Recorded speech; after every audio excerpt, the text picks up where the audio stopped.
भंडारा जिल्ह्यात पूर परिस्थितीत बचावकार्य सुरू असून 70पेक्षा अधिक कुटुंबांचे सुरक्षित ठिकाणी स्थलांतरण करण्यात आले आहे। गेल्या 2 दिवसांपासून सुरू असलेल्या मुसळधार पावसामुळे भंडारा जिल्ह्यात दिनांक 9 जुलै रोजी पूर परिस्थिती निर्माण झाली आहे। प्रशासन आणि आपत्ती व्यवस्थापन कक्षाच्या तत्परतेमुळे पूरग्रस्त नागरिकांना वेळेत सुरक्षित ठिकाणी हलविण्यात आले असून कोणतीही जीवित किंवा पशुहानी झाली नसल्याचे स्पष्ट करण्यात आले आहे।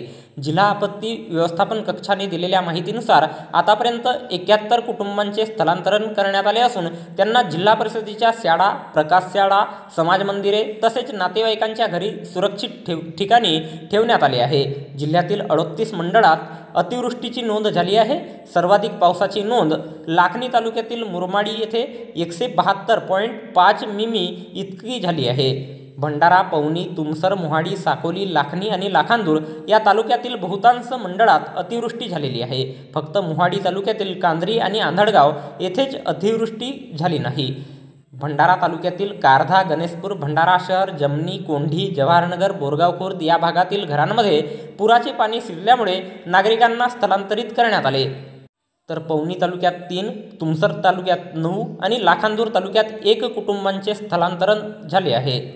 पुजारी टोला धरणाचे 8, संजय सरोवराचे 2 तर गोसेखुर्द धरणाचे 33 दरवाजे उघडण्यात आले।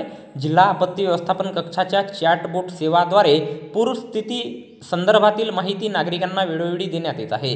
तर याबद्दलची माहिती जिल्हा माहिती कार्यालय भंडाराच्या वतीने दिनांक 9 जुलै रोजी दुपारी 4:30 वाजता दरम्यान देण्यात आली आहे।